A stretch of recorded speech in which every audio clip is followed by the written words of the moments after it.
As someone asked earlier, what is Instagram? It's a social media platform where you can share pictures, videos, interact with what other people post, their content.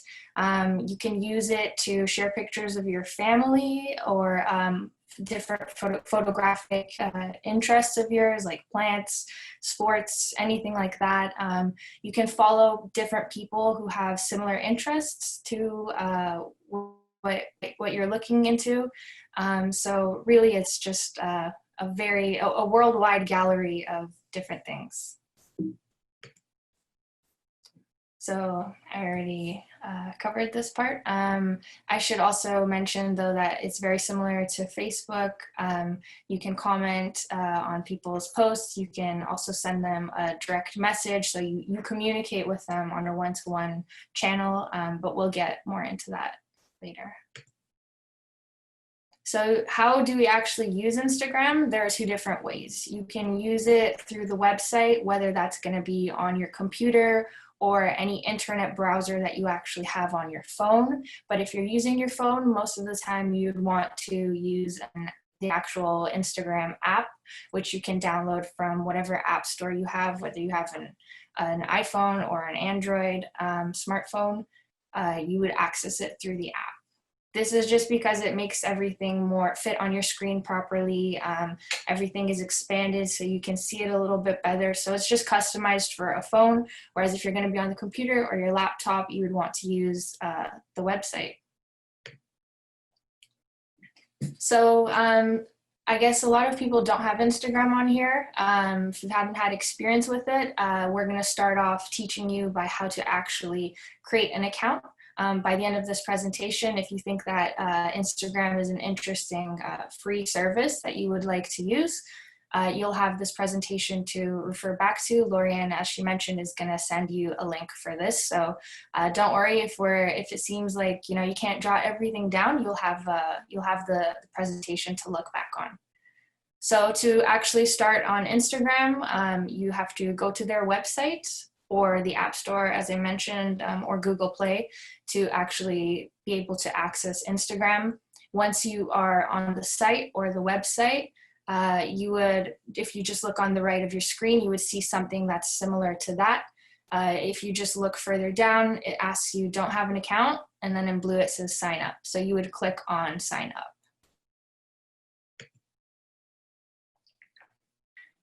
So on the left side of your screen now, as you can see, it does ask you if you want to log in with Facebook. If you use Facebook, you can just automatically sync your accounts. I believe that only if you say that certain posts can be shared to your Facebook, that's the only time they will appear on Facebook. Maybe one of the other mentors can comment on that if I'm wrong, but basically this is just so that your sign-in process is easier.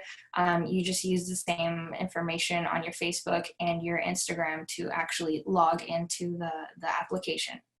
If you don't have Facebook or you don't want to connect your Instagram account with your Facebook account, you can always just look a bit further down, and instead of logging in with Facebook, you would enter your mobile number or your email address, one or the other, and then you would put your full name, you would create a username and set a special password for this account.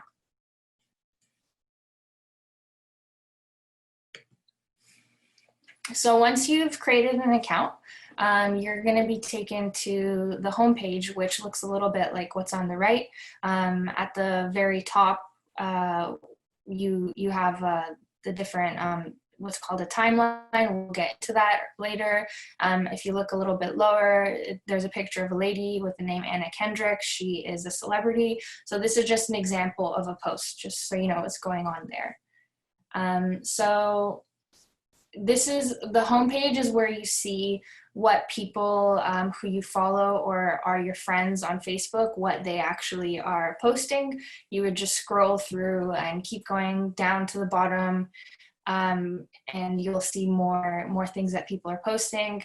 Like Facebook, it's an endless bottom. You can just keep scrolling, and they will just capture your attention for a very long time if you want to keep going. that's something that's a little bit newer nowadays with these social media. You just, the endless bottom, you can just keep scrolling, and just be mindful of how much time you spend on it, because sometimes it's easy to just get caught up in it. When you're scrolling, So, where you scroll, I'm sorry. sorry. Okay, sorry, I thought we had a question there. So to actually get to the screen, what's called the home page, at the bottom of your app, or somewhere on your website screen, you would see a little house. That means the home page. So that's what you click on to get this like main, what we call a feed of posts. So now that we see people's posts, whether they're pictures or videos, we can kind of give them different feedback as to what they post. So if you look at this at the right of your screen, what's kind of a yellow box is what we're actually talking about, what the buttons that you can click on are. The heart means that you like the post, kind of like the thumbs up in Facebook. The little comment bubble means that you can comment on whatever is being posted. And the little airplane, paper airplane, means that you can share it to your story, or like talk to them in a direct message, talk to whoever posted this in a direct message. And if you find something that you like and you want to look back on, you would click the bookmark. So for me personally, I use the bookmark when I follow a lot of different fitness pages, and if I see someone that's doing an exercise routine that I find is interesting, I'll just bookmark it, and then I'll be able to refer back to it later when I'm ready to work out or whatnot.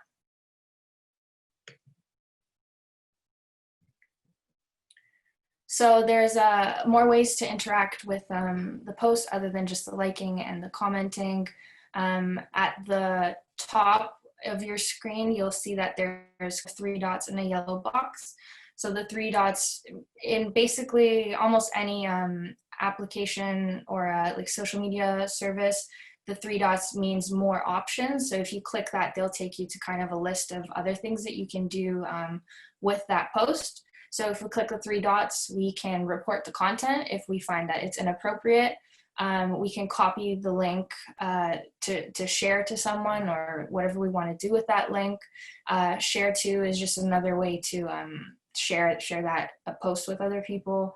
Turning on post notifications means if you have someone that you think is posting really cool content that you want to be following every time they post something, so you're notified every time they post something new, you would click on turn on post notifications.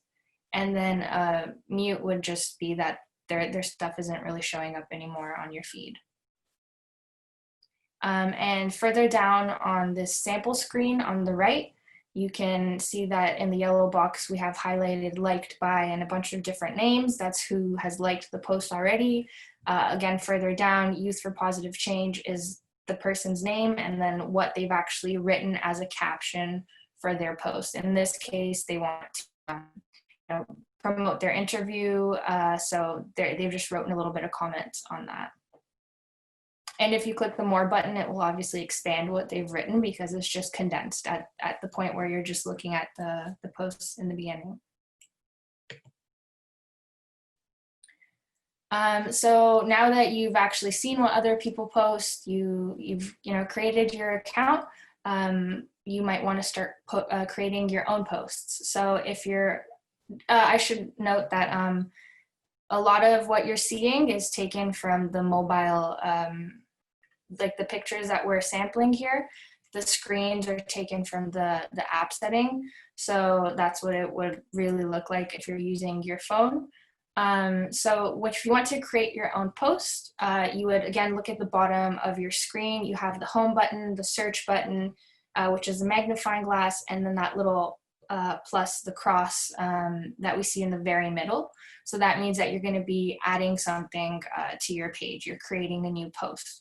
So when you click that, it would open kind of like your recent gallery, your photo library, and you would find whatever pictures that you've taken recently on there. So there's a couple cool ways to post with videos, you can create what's called a boomerang, which is basically it'll take a video from the beginning to the end, and then it will go beginning to end and then back to the beginning. So I've used this example before when we've talked about Instagram, whereas if you're dropping something, you would be able to post that where something is falling and then it comes back up. So that's what we call a boomerang effect. You can also make a collage of photos. So there would be different boxes that appear with different photos all at once, or you can post multiple photos where they would be back to back. So in that case, if you go on an outing and you want to show all of the pictures that you've taken in that day, you would create multiple photos in one post. So in order to help you kind of better sort through or look for what you want to post, you can go to either photo or video, which is going to be at the bottom of your screen. Sometimes you might have a video that you took, 2 weeks ago, and it would just be so much easier if, you didn't have to go through all of those pictures to find that video or something like that. So once you've chosen what you want to post, you would select it. In this case, we've chosen a picture of someone in a canoe by the water. Once we've clicked that, we would press next, and then we will go on to we would go on to editing, doing different filters. We can make an image sharper so that the sky is more clear. You can really see the clouds. You can make it a little bit more black and white. So that's what happens when you click next. You can also manually adjust different features, different like picture features. You do that by pressing edit. It's a little bit more complicated if you do it that way, because you're changing what we call brilliance of a photo, the contrast, the brightness. So you can play around with it. It's fun, but it's also easy just to use the filters that they have. So in this example, they have the normal filter, which is your normal picture. They have a filter called Clarendon, and they have another filter called Gingham. So, and to the right, you can't really see it, but it's black and white. So you can just scroll through that and you'll find different filters to use. So after we've chosen what we actually want the picture to look like, whether we're going to leave it as it is or change the, kind of qualities of it, we would click next. Now this is where we can add a caption. So we would describe whatever the picture is actually doing. You don't have to write a caption, but you definitely can to describe whatever you took a picture of or a video of. You can tag people. So if you wanted to tag the person that you're with in the canoe, you could tag them. That's just like you do on Facebook with pictures. So it's very similar. You can also add a location if you choose so. Obviously later on we'll get into talking about privacy with showing your location, and this is something that you can choose to tell people where you were or not tell people where you were. Either or is it's your preference really. So yeah. Sorry, could you go into what it means to tag a person? Yeah, so if I was with my friend in the canoe there, I would look them up, assuming that we're friends, on Instagram, and then I would click their name and they would pop up as being in the photo. So anyone that is seeing my post can see that person's name. So if you, let's say, are posting a picture with your grandkids and you don't want anyone to have access to their account's name, you would choose not to tag them. That's just an example. So if you have your account synced with Facebook, you can choose to share it there as well. You would just hit that white dot on the right side of the screen, and then it would also share that post on Instagram and on your Facebook feed. And to finalize, you have to press the share button. So nothing's posted until you press share. So let's say you're thinking about posting something, you're not sure, it's not going to be there unless you press share. So we've talked about posting a picture or a video Instagram has something new that's called stories. These are temporary posts that last for only 24 hours. So anyone can comment, can view these, they can reply to whatever stories you're posting, but they won't be there permanently on your page. So it's kind of just like letting people know what you're currently up to. It's more like a status update. It won't stay permanently on your page. So if you click on any of these pictures at the top of your screen, you'll have the screen pop up with whatever story they're sharing at the time.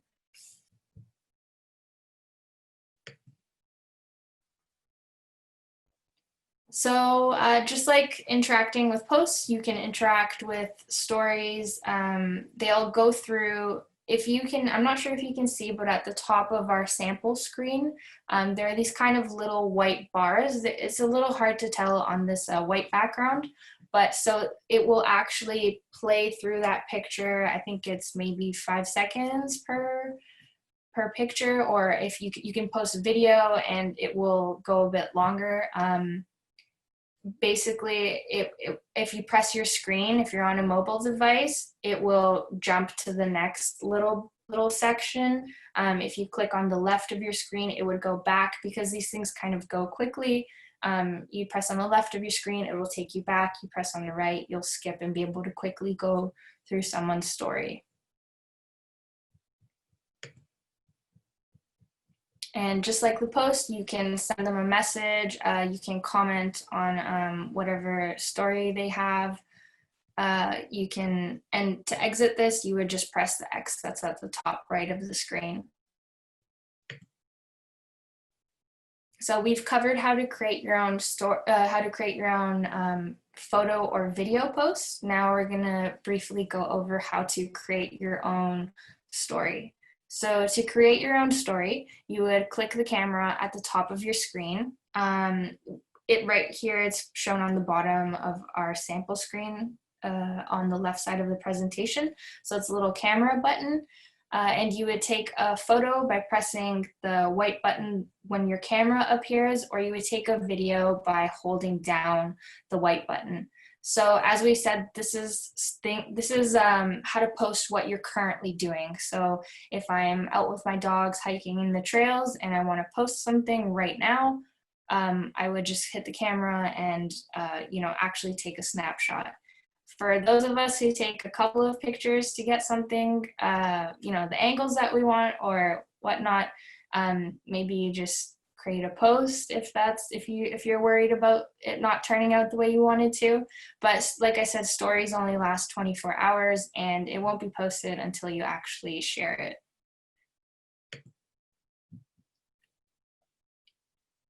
So you can also flip your camera, so that, as we know, our phones have a camera on the front and a camera on the back. If you want it to be showing your face, you would just hit the camera button with the 2 arrows. That's shown on the bottom right of our sample screen.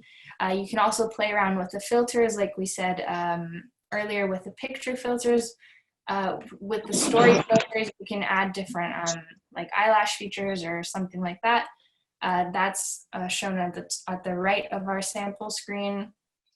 And you can also select a photo or a video by clicking the bottom left. So kind of going back to what I said earlier about if you take a couple of actual shots to get something right, you can just go into your gallery that way, as opposed to actually using the white button to get a one-hit wonder.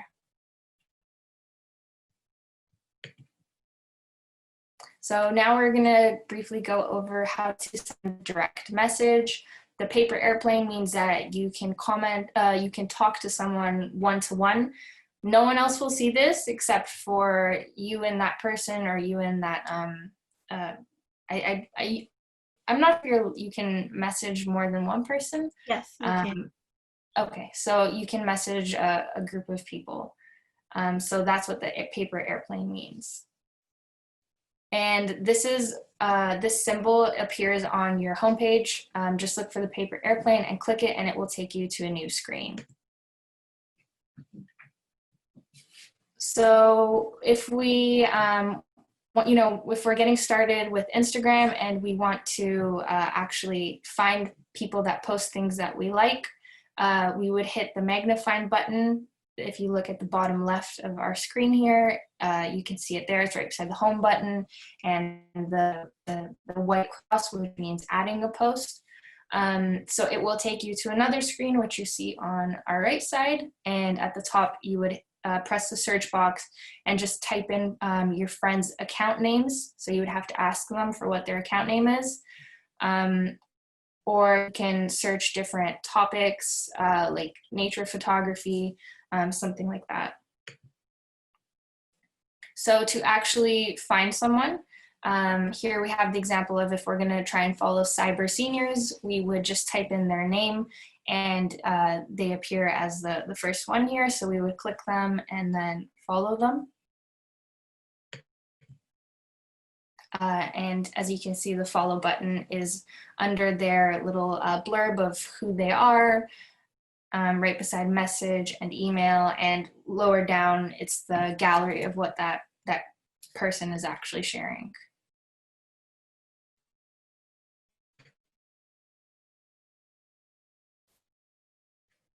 So you can actually change how big the posts are by clicking that, like the grid button that's under follow. Right now it's showing multiple different grids. You can also look one-to-one, like one picture at a time.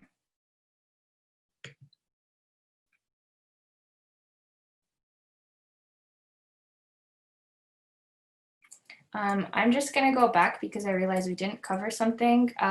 So as we mentioned, you can follow people or you can look for like different topics. I gave the example of nature photography.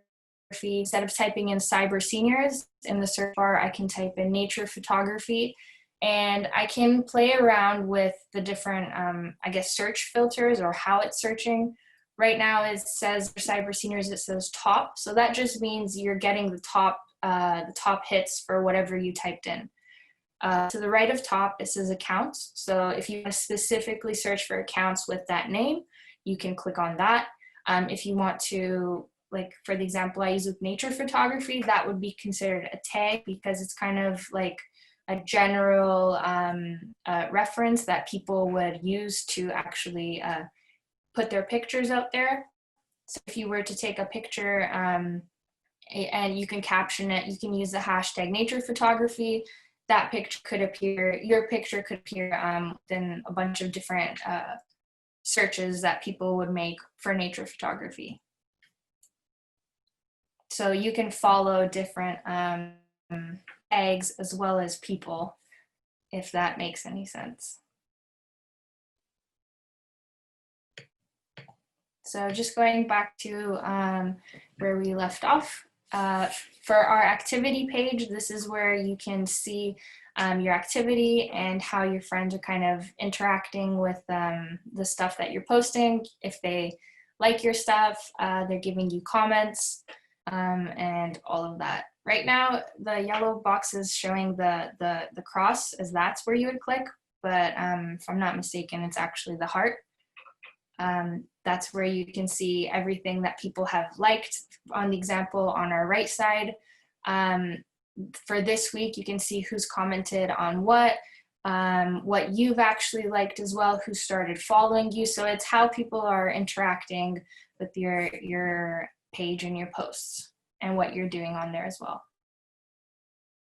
And you can also see follow requests. That's actually the very top thing that pops up here. This person has 54 follow requests.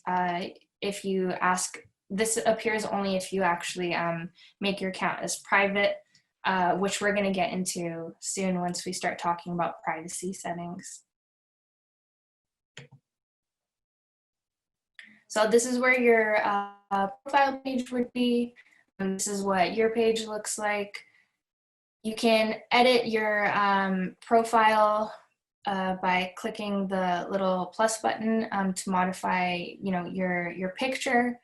You can hit edit profile to edit whatever comment or blurb you've written about yourself. So that is your own personal profile page. And further down, your whatever you've actually posted would appear. So I mentioned a little earlier about hashtags. These are like captions that you can use to kind of put your post under these different umbrella. So a hashtag is basically like an umbrella term. You have to use that actual symbol before a word or a number of words in order to, make it a hashtag. That's what a hashtag is. And if you click on a hashtag that someone else has posted, it comes up as a hyperlink. So when you click the hashtag, it will actually take you to what everyone else who is using that hashtag around the world on Instagram has posted. Yeah, our president's favorite thing is the hashtag. I won't comment on that, that's right. So for tagging people, you would use the @ symbol. So again, there's no space, just like the hashtag, there's no space after the hashtag and the person's name. So you can use you can tag people in your posts, your stories, or in your comments on someone else's post. So for example, there's this dog rescue that I follow, and it's a very common thing when a new dog goes up for adoption that someone who knows someone else that would like it would use the @ symbol in that person's name to get their attention, to get that person to look at that post, because they would be notified that they're tagged on something. So that was an intro into how to actually use Instagram. I know it was very long. I'm trying to be mindful that a lot of people are new to this. So now we're going to be talking about privacy and security settings. You can access Instagram on your phone or your computer, like we said. So there are different ways to actually go about changing the different settings, whether it's on your phone or your computer.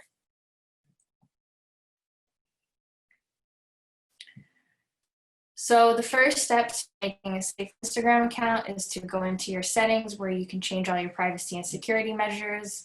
On the computer, there are 2 different ways that you can do this. You can click on that little gear icon. Right now it's what's showing as the left green arrow, or you can click on your profile picture. Right now we have it just blacked out just to respect whoever gave us this example, just to respect their privacy, of course. So it would be your actual picture. You could click on your picture and you would go into, again, the same thing, the gear and settings. So you click 1 button or 2, it's the same thing, but it's always going to be the gear button. So on the mobile app, the way that we would get there is we would click on the top right corner and the 3 horizontal lines. Whether it's 3 horizontal lines or 3 dots, just means more options. When the tab opens, we would click the gear button. So the first step to having a safe and secure account is having a good password. It's a good habit to have at least 1 uppercase letter, 1 lowercase letter, a symbol, 1 number, and make it at least 6 characters long. It's a good idea not to include any very personal information. If someone by any chance happens to get a hold of your password, don't make it your address, don't make it your name, your pet's name. Just be creative and don't reuse your password. We also have a lot of different webinar sessions on like password managers. So if you are kind of new to password safety, we have some information on that on our Cyber Seniors page. So the way to actually create your password or change your password would be after going into your account settings, you would hit the change password button. And again, use those tips that we gave you with the uppercase letters, the symbols, the numbers, and all of that. On the way to get there on the mobile app is you would go into your settings you would press security and then go into password. So the second tip that we have for you is to make your account private. You can have a public or a private account. They're good for different purposes. You would want a public account where you want everything that you post to be seen, whether it's for business or promotional. Anyone can access your account. So a lot of celebrities, of course, they would have open accounts on most cases. You can also make a public account and a private account if you want to have kind of a balance of both. So a private account would just protect your personal information so that no one that you don't allow to follow you, anyone that you don't allow to follow you can't see your whatever you're posting. So the way that you would make your account private is to go into the settings. You would click privacy and security. This is on the computer screen. As you can tell, we're always giving you how to do this on the computer first and then the mobile. I should just clarify that. So you would hit privacy and security, go into account privacy, which is gonna be the first thing that pops up, and click on private account. To get to creating your account, to setting your account as private on the mobile device, you would go into settings, again, the gear button, you would click privacy, go into, scroll down a bit and go into account privacy, and then click the button and turn it on. So the third tip we have for you is turning your activity status off. Activity status lets people see when you're actually using Instagram. This only matters through direct messages. So if I'm messaging someone and I go back to that conversation, I can see, oh, I sent them a message an hour ago and they were just on 2 minutes ago and they did reply, they didn't reply. It's mostly in that situation that you would, decide if you care if people see if you're on or not. It's not a huge security risk, but it would add an extra privacy wall for you.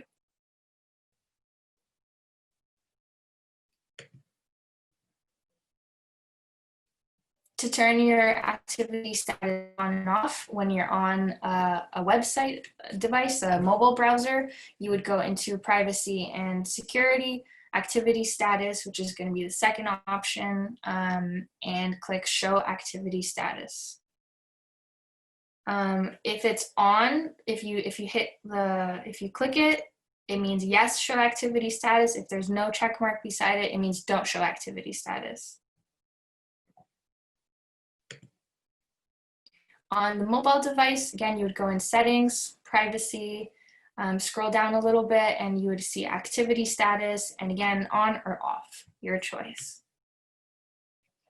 The fourth tip that we have for you is creating a two-factor authentication. This is similar to a lot of other social medias like Facebook, where if someone figures out or guesses your username and password, this would just give you an extra measure of protection. So this will send you, if you turn two-factor authentication on, it would send you a text with a code, and you would have to type that into when you're trying to log into Instagram in order to actually give you access. So if I give Instagram my phone number and someone else is trying to log in on my account, if it's on a new device, Instagram will let me know. They'll send me a text, they'll give me a code, and that person who might have guessed my username and password won't be able to log in unless they have the code that's actually I have on my phone. So it's just a backup. You will be notified if someone tries to log into your account, and I believe also if you change the password. But anyways, you can change the password if this ever happens to you, so that you'll have that extra measure of safety if by chance someone tries to log into your account.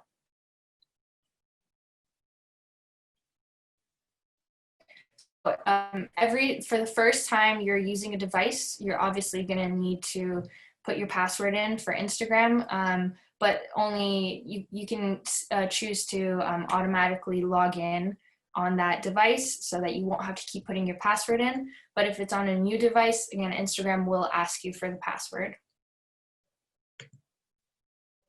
So how to turn this on and off? If we're on the computer browser, we would go into privacy and security.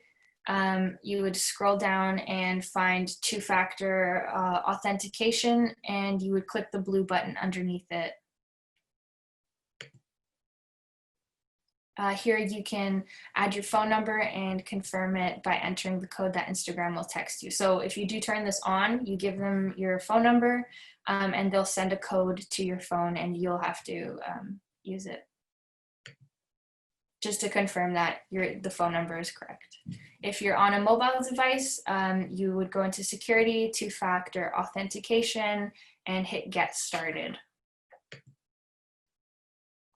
From there, you would click the text message button so that you're telling them that it's okay to text me. They will text you and you enter the code. It's going to take you to another screen.